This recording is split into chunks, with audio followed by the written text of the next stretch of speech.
Hi everyone, Kathy Rose here. I'm going to talk to you about the astrological patterns for September 2025. We begin with appreciating the Virgo mandala on screen, which radiates a softer energy. With Virgo, we're talking about an earth sign that is mutable. So there's a whole lot of flexibility, but it's very practical and the energy is more inward rather than the outward focus that we felt in August when we had all that Leo energy.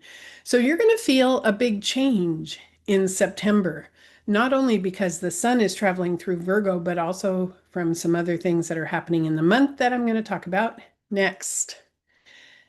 So, the themes for September. The first thing is to appreciate we have a very powerful background energy change. It's a phase change because Saturn is going to retrograde back into the sign Pisces and begin the process of completion with that Pisces energy. So I'm going to talk about that in a few moments here. We're also going to have two eclipses in September, and one eclipse will be in Pisces, the other one will be in Virgo, and that's highlighting service and humility. Very important energy that we need right now.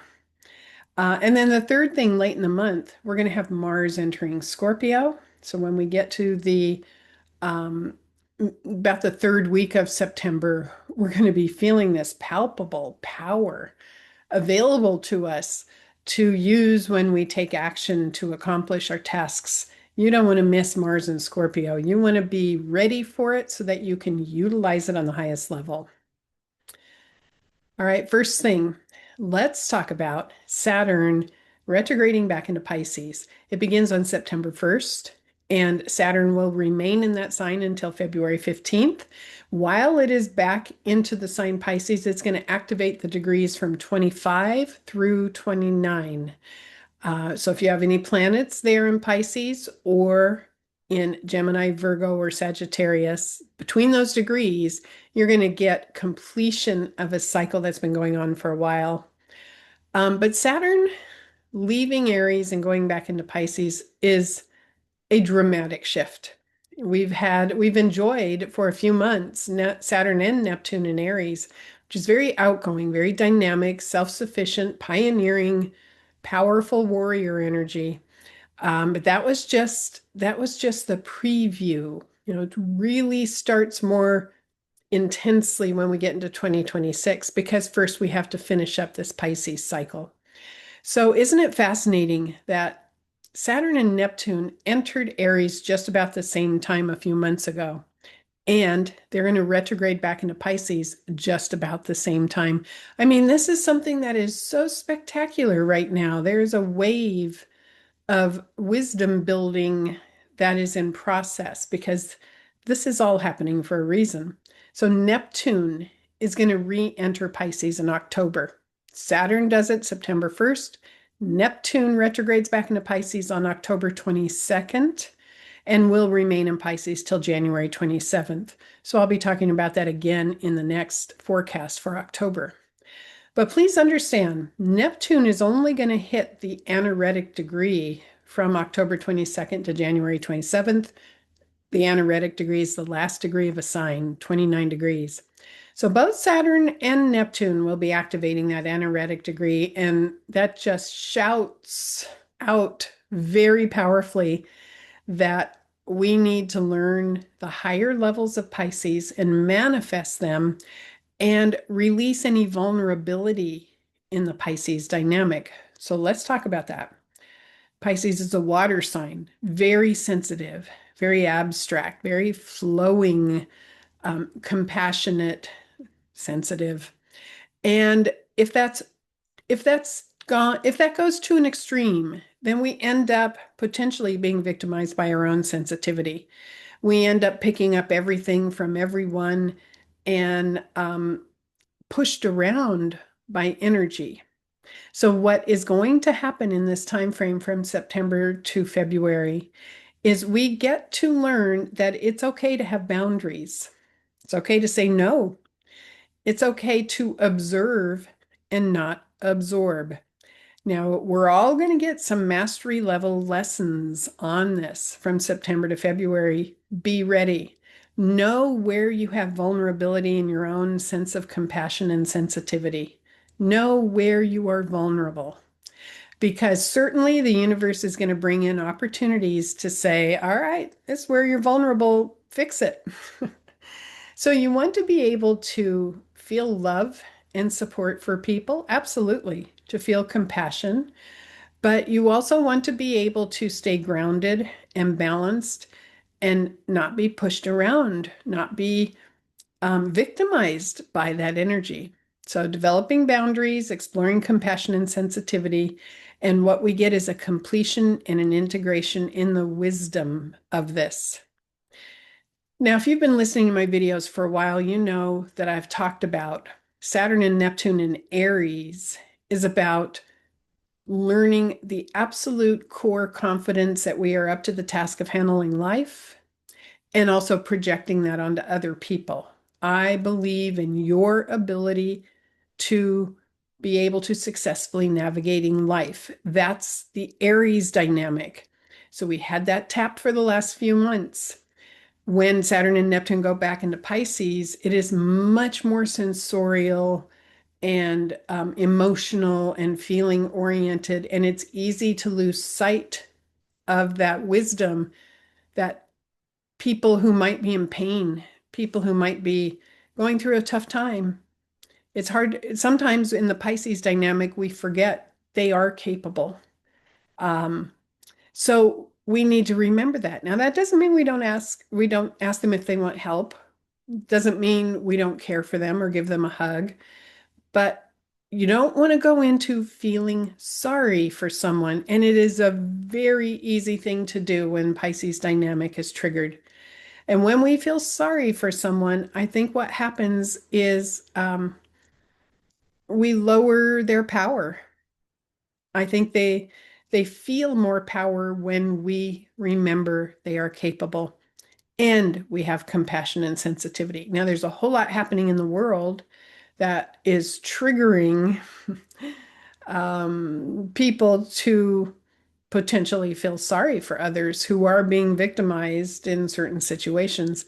So, this is stepping up the wisdom. Go to the next level and remember within every single person is power, and we can help and we can love and we can offer what we have to move them forward, but they do have the capability to make that choice to do it on their own. And that helps you to keep your center.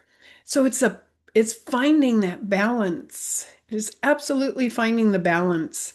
This is so important because sometimes I find myself getting exhausted with picking up on too much pain in the world. If I don't have appropriate boundaries and if I forget they are capable, then I leak energy. Um, so this is going to help us to shore that up and have boundaries. It's a really important time frame. So I'm just trying to call your attention to it so that you pay attention to the shift because you'll notice it. Good thing is in early September, Mercury is going to enter Virgo. It begins on September 2nd and it stays in Virgo till the 18th. And Mercury in Virgo is very, very strong. Mercury is the planet of communication and thinking. And what it offers us is the ability to logically look at a situation and process and come up with solutions because Virgo is a very solution-based sign. So high mental acuity will be taking place during this period that has a frequency that is very detailed and precise. We can use this for cleansing and reorganizing our house, dusting all the shelves, reorganizing our closets, moving our furniture around.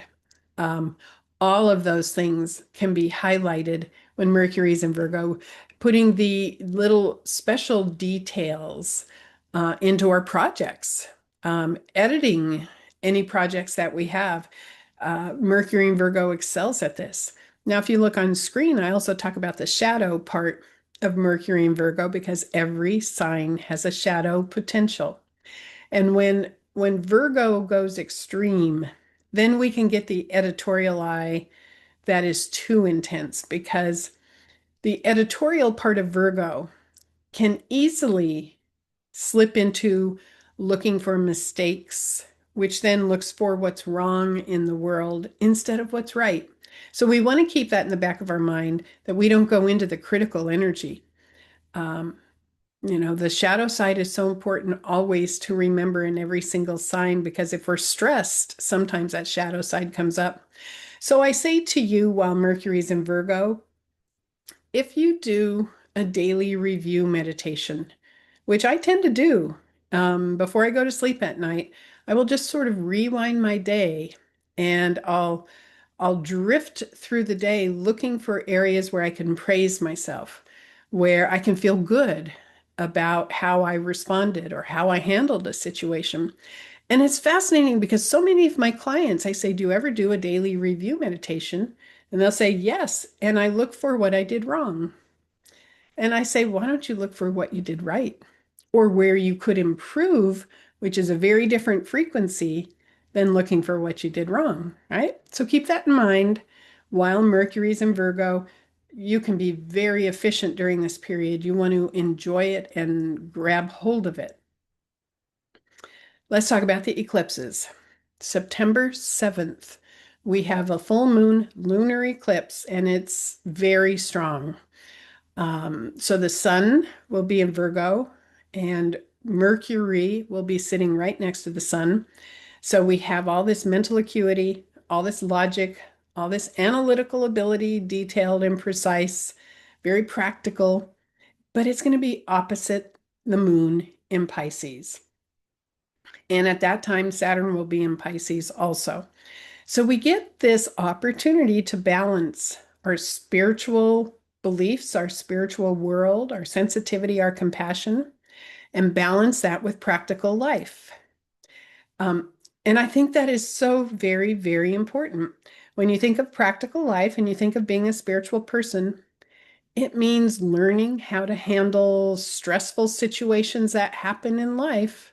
I mean, we are in the earth plane, it has gravity, and there are stressful situations that occur, like getting stuck in traffic and realizing you might be late for an appointment, or having a flight canceled and realizing you have to scramble so that you get where you need to go, or having pain in your body and not feeling good, or the pressure of finances, whatever it may happen to be. We have those physical stresses and pressures that come about. We need to be able to manage those by choosing our state of mind and connecting with all of our spiritual techniques so we can flow through the potential little stresses that come up and connect with our spirituality. In other words, when we have an opposition like this, it is learning how to merge both, being spiritual, like walking through life, eyes open in a meditative state, but also being practical, being efficient, being grounded.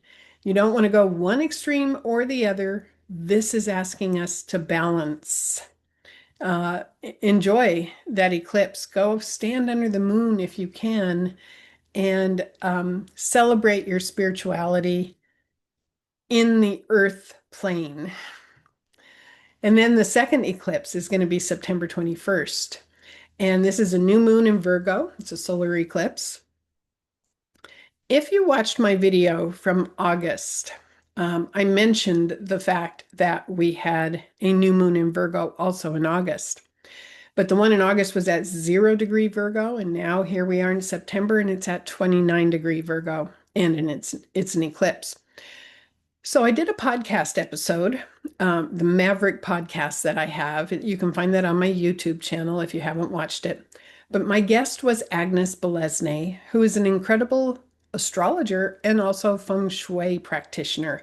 And she is very gifted in her field in feng shui. And I asked her to give us some tips for how we can use the new moon in Virgo with feng shui to enhance our life. And she gave lots of really good tips. She's a very generous lady. So, I'm just going to encourage you to watch that episode because you want to make the most of that new moon in Virgo. It's at 29 degrees. It's hitting that anaretic degree. opposite Saturn, which will be at 28 degrees Pisces. And again, the message for this new moon eclipse is very similar to the full moon one in the prior slide, which is learning to balance your spirituality, your sensitivity, your compassion with the physical world. Learning how to be in charge of your state of mind. I mean, and of course, as I said in the very beginning slide where I talked about the themes for September, I mentioned humility and service. Well, this new moon in Virgo and also the full moon in Pisces talks about service and humility. These are not egotistical energies. These are very giving energies. These are energies where people will volunteer to help and overflowingly sometimes give of themselves. And all of this needs to be balanced because, it's a beautiful vibe to have humility. Oh my gosh, that is so needed in the world right now. The frequency of humility and the frequency of service. And we need to do it with our boundaries intact, with inflow and outflow energy being balanced. So, if anything, with the two eclipses, that's another theme that I think is important. Balancing inflow and outflow energy so that you're not just overwhelmingly giving of yourself, but you're also receiving in equal measure. All right, so now we get to the Mars and Scorpio energy I talked about. This begins September 22nd. Mars goes into that super powerful sign, Scorpio. It will stay there until November 4th. You want to know about this, and I would say absolutely connect and activate it and utilize it because this is intensity and passionate energy that needs a positive outlet. So you can get so much done with Mars and Scorpio. It's indomitable energy, and it needs a mission to accomplish. Now, I have on screen an image of a golden phoenix, and this is original artwork by the feng shui practitioner I mentioned, Agnes Belesny. You can find her fabulous feng shui art on her website, agnesbelesnyart.com. And she gave me permission to use her golden phoenix as an example here because the phoenix really connects with the Scorpio energy. And she talked about in the podcast episode how putting a golden phoenix in the southern part of your house can really be powerful for increasing your own power, increasing your own fame and reputation, or your reputation in the world in general, not just fame. But this golden phoenix, first of all, I think it's a beautiful painting. Um, it glows with the kind of higher level power that we can access with Mars and Scorpio.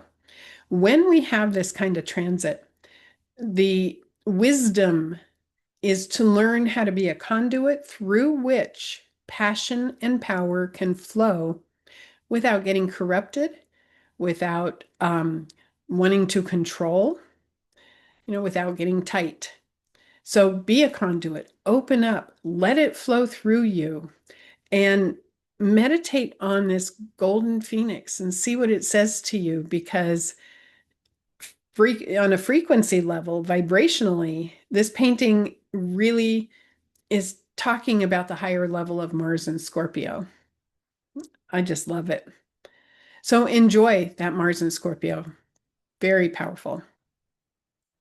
On September 24th, we are going to have just a short-term little aspect here where Mars and Scorpio will square Pluto. And on that same day, the moon will be in Scorpio. Okay, so it's a one-day transit. You may be feeling it on the 23rd and maybe a little bit on the 25th. But if there is something you want to manifest, or you want to hook into a long-term goal or a commitment, or having a profound transformation within yourself.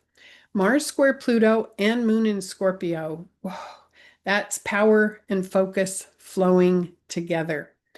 I do want to say you want to use that energy well because some people might get angry.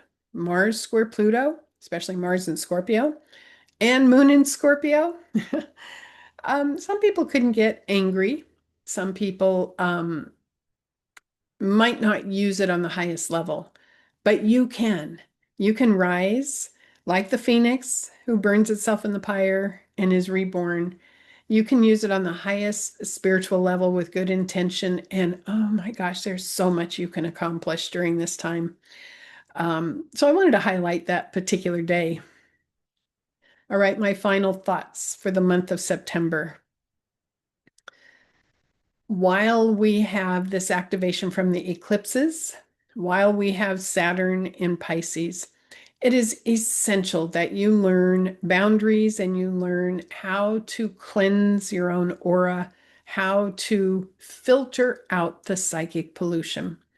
So there's a technique that I teach quite often called the energy cyclone, and the image on screen illustrates that, where you attract to you a cyclone of energy and it swirls around your energy field, your aura, and it sweeps away debris and you get to polish your energy field. Now, that's just one way of many's that you can cleanse your aura, and you can send that cyclone of energy through your home to cleanse and sweep the energy clean in your home. You can send it to your office at work. You can send it through your car. And I always do that when I'm on an airplane. I cleanse the airplane when I get on it. But while we have all that energy of Saturn and Pisces, and then next month with Neptune and Pisces also, these kinds of skills are phenomenally important. I have offered a video series I have called Activate Your Intuition. In the past month, I've been offering it to people. It's 4 hours of training for how to develop your intuition and use it on command powerfully in your life so that you can get your own answers, so that you can be empowered as a spiritual person. It is available and I'm happy to send it to you. The only thing I'm asking is a love donation. It can be very small if you want it to be, but just so that there's an energy exchange. But you would need to email me and let me know you want that series, and I'll send it to you. And in it is this technique for cleansing, plus many other techniques. And maybe you already know how to do this, so you don't need that Activate Your Intuition series, but please practice your techniques. This is your time to be an empowered spiritual being and be practical and grounded in the earth plane. We have a magnificent time ahead of us, but it is definitely a phase change. So enjoy. Enjoy the month of September. Use that Mercury in Virgo in the earlier part of the month. Later in the month, use that Mars in Scorpio. So much power we can tap into for efficiency, for polishing our own compassion. And enjoy the eclipses. And I look forward to seeing you for the October forecast. Bye for now.